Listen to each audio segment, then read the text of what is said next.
You don't wake up thinking you're about to step into something criminal. You wake up thinking about bills, about how your mom hasn't smiled in weeks because the rent is late again, about how your sneakers are falling apart and everyone at school notices even if they pretend not to. And when the older guy from your block who always seems to have fresh clothes and cash in his pocket tells you there's a way to make money fast and you won't even have to do anything crazy, just run small errands and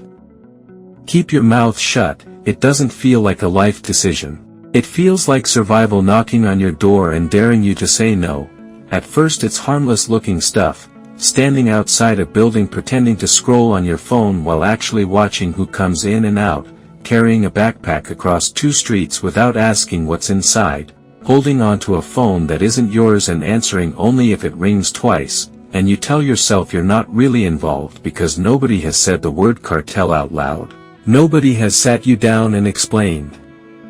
the scale of what's happening. They just give you instructions in pieces and you follow them because every envelope of cash they hand you feels like oxygen, and when you bring groceries home your mom looks at the food and then at you and there's this long pause where she could ask questions but doesn't, and that silence is heavier than any lecture could ever be, and slowly you start noticing that you're thinking differently. That when a police car drives by your chest tightens and you automatically look calm on purpose, that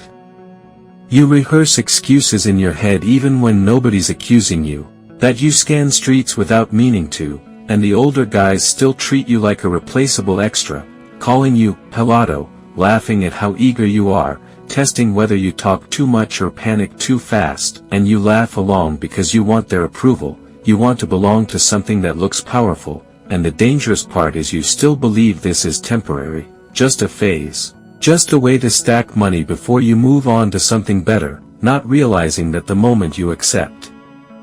that first envelope and memorize that first face and learn that first route, you've already stepped into a circle that doesn't open easily from the inside. Level 2, El Campanero, the lookout who stops sleeping. By the time they move you up to lookout, it's not because they like you, it's because you've proven you won't freeze under pressure and you won't talk unnecessarily, and now your job isn't quick errands but long hours of watching, memorizing, reporting, sitting on rooftops under the sun pretending to fix something while your eyes track every unfamiliar car, standing on corners at 3 a.m. when the city feels hollow and every distant engine sound makes your body tense automatically. Carrying a small radio that crackles with coded phrases and sometimes a pistol tucked into your waistband that feels heavier mentally than physically because you understand what it represents, and your life starts rotating around patterns, around who belongs and who doesn't, around which patrol cars pass twice instead of once, around which neighbor suddenly starts asking too many questions. And sleep becomes shallow because your brain refuses to power down fully, replaying license plates, faces, movements, and you notice you don't laugh as easily anymore. That hanging out with old friends feels awkward because they're worried about exams or relationships while you're calculating surveillance angles and escape routes, and paranoia grows quietly, not dramatic but constant, like background noise that never switches off. And one night when gunshots echo 2 blocks away you feel your legs want to run but you force yourself to stay still because movement draws attention. And in that moment it hits you that if things collapse you're not just a kid anymore, you're a piece of something bigger. Something that won't hesitate to distance itself from you if you become inconvenient, and the money is better now, enough to buy nicer clothes and maybe help your family more, enough to feel proud in a dangerous way, but also enough to trap you deeper because walking away means explaining where the cash came from and disappointing people who now depend on you. And slowly the world splits into categories in your head: safe, unsafe, useful, threatening, and you realize you've stopped seeing ordinary life as ordinary. You're always scanning, always calculating, and even when nothing happens your body feels like it's waiting for something to go wrong. Level 3, El Sicario, the moment the line disappears. Nobody throws a ceremony when they decide you're ready. Nobody says congratulations, they just call you into a quiet room and explain that something needs to be handled and you're the one they trust to handle it, and your throat dries up but you nod because saying no isn't really an option anymore, and when you step into that role the first thing you notice isn't adrenaline like in the movies, it's silence. A heavy silence in your head where your thoughts feel distant and mechanical. And you focus on instructions because focusing on morality would paralyze you, and afterward when it's done there's no celebration, just a subtle shift in how people look at you, a mix of approval and caution, because now you're someone who has crossed a line that can't be uncrossed, and that crossing changes you in ways that don't show immediately but build over time, in the way you sleep with one ear open, in the way sudden noises don't shock you but register as data, in the way your reflection in the mirror looks slightly unfamiliar, and the respect is real, people step aside. Your name carries weight, your income increases, your lifestyle upgrades, but so does the isolation because you can't explain your nights to anyone outside the circle and you can't fully trust everyone inside it either, and sometimes in quiet moments your mind replays fragments you'd rather forget, not in dramatic flashes but in small details that surface unexpectedly, and you learn how to compartmentalize. How to lock parts of yourself away so you can function, telling yourself that loyalty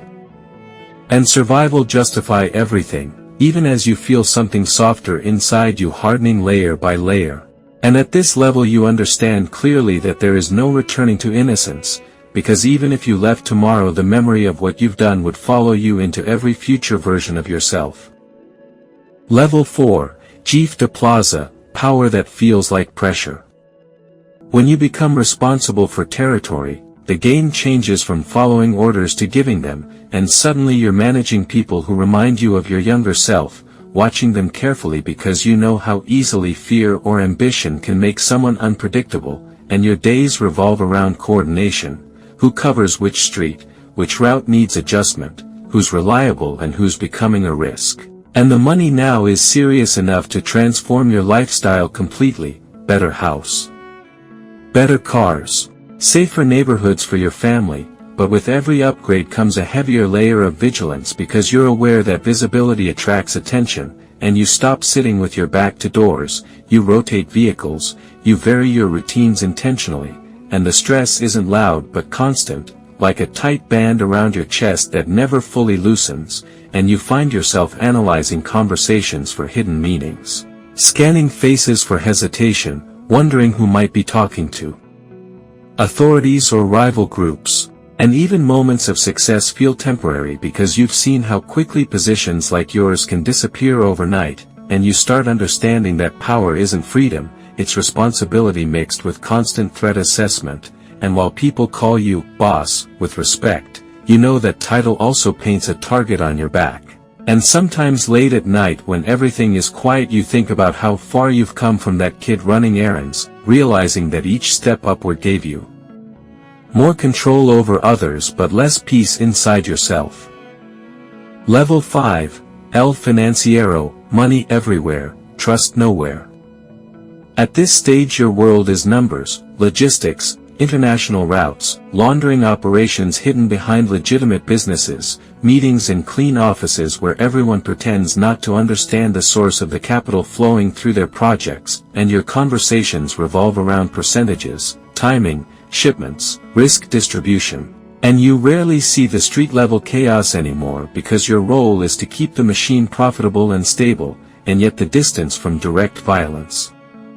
doesn't remove the weight of it. It just changes its form, because every report of a seizure or arrest feels personal, every rumor of an informant forces recalculations, and you diversify investments into construction, agriculture, nightlife, anything that can absorb cash and produce legitimacy. But legitimacy is fragile when built on hidden foundations, and you notice your circle shrinking further, trusting only a handful of people with real information, sending your children abroad for safety and education while you remain